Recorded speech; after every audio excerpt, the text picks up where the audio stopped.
After Netflix stock is down nearly 30% from its all-time high of $134 reached in July, is the stock a buy at current levels, given the uncertainty surrounding its planned acquisition of Warner Brothers?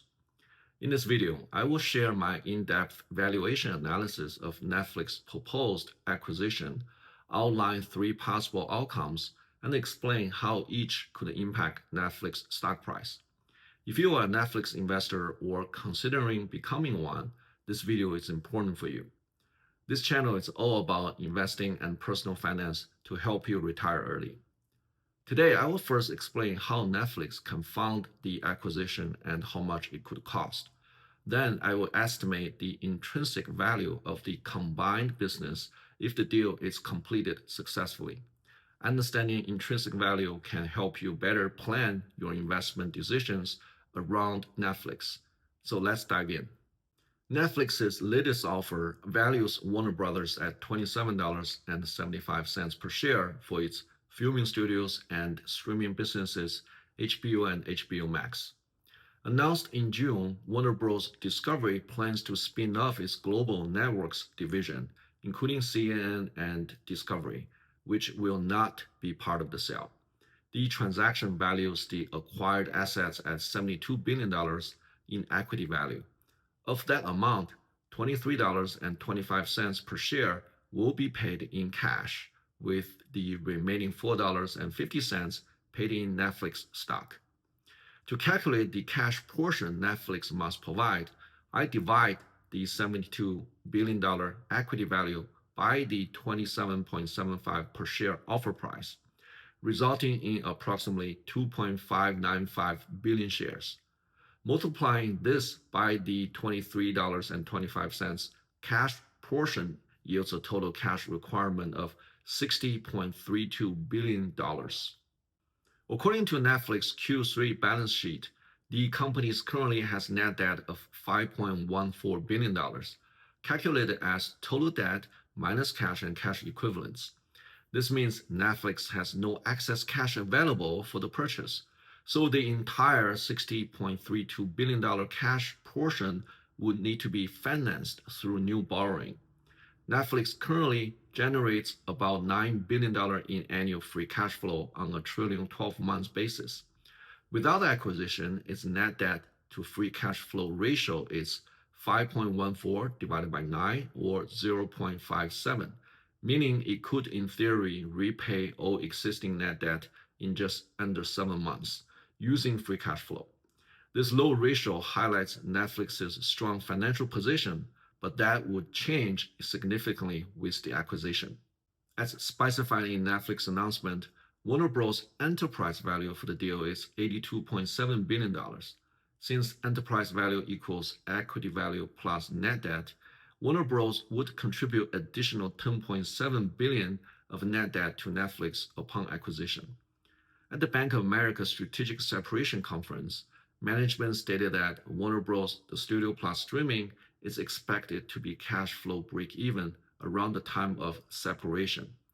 This implies the acquired assets would initially contribute little to no free cash flow. Following the acquisition, Netflix expects to achieve $2 to $3 billion in annual synergy savings by year 3.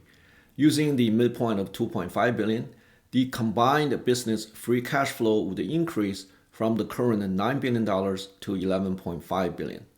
However, this remains conservative as it excludes any organic growth.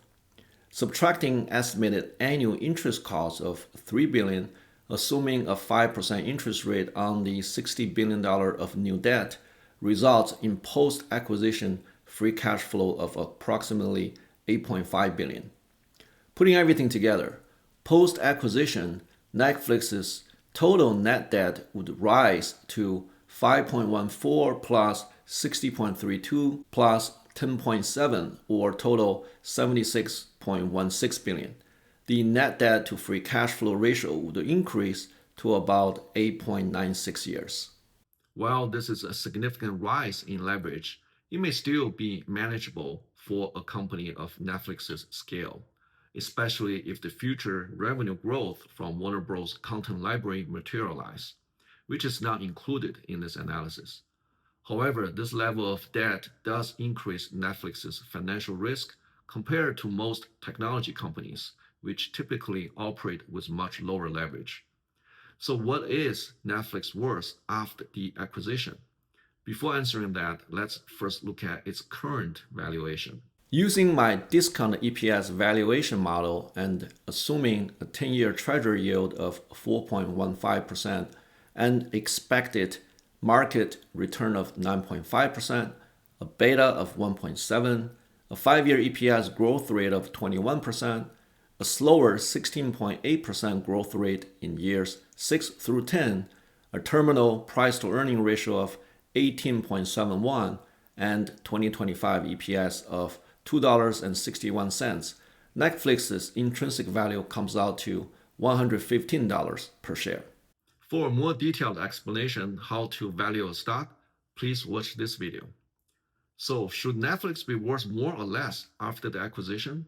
To answer that, we need to estimate the net EPS impact of the combined businesses, assuming all other variables remain constant.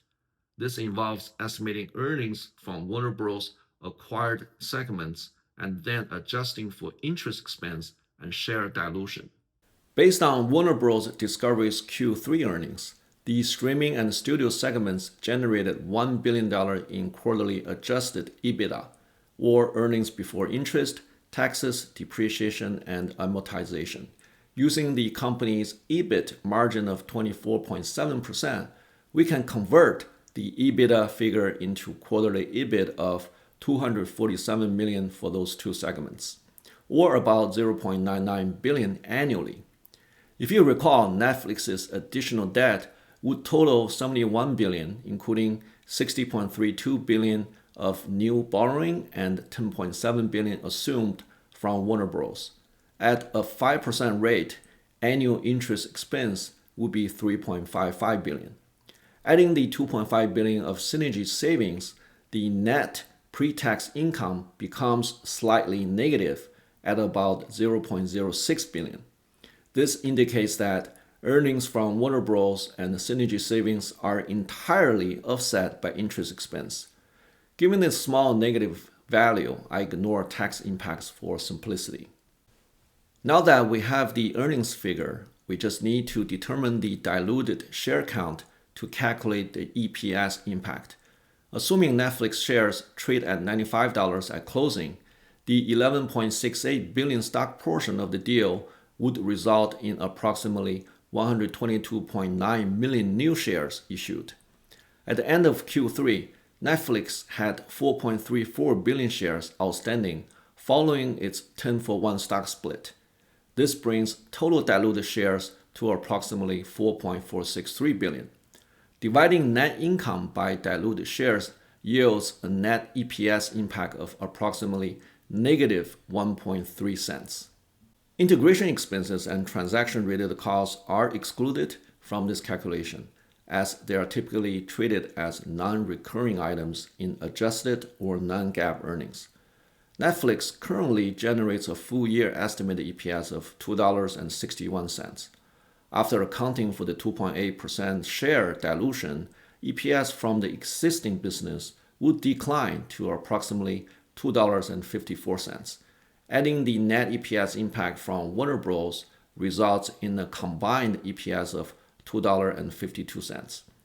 After plugging this new EPS into my valuation model, the intrinsic value works out to $111 per share, only slightly below the current $115 estimate. On the surface, this acquisition appears to be roughly break-even from a valuation standpoint. However, the true upside could come from long-term revenue growth driven by Warner Bros.' iconic content library combined with Netflix's global distribution platform, which is not captured in this model to be conservative. That said, uncertainty remains due to Paramount's hostile takeover bid for Warner Bros. Discovery at $30 per share and ongoing antitrust scrutiny. Until there's more clarity on shareholder and regulatory approval, Netflix stock price is likely to stay under pressure.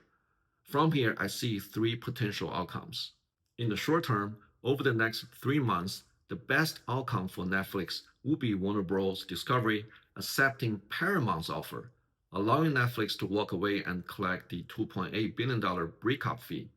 In this case, Netflix would return to business as usual, continuing to compete with Warner Bros. Discovery and Paramount as it does today, and the stock should rebound above its intrinsic value.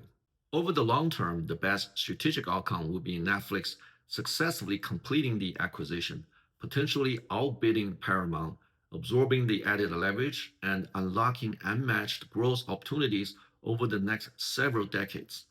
In this scenario, the stock may recover gradually during the closing process, trade near intrinsic value, and eventually reach new highs within 2 years after closing, consistent with management's expectation that the deal will be accretive to the GAAP EPS by year two.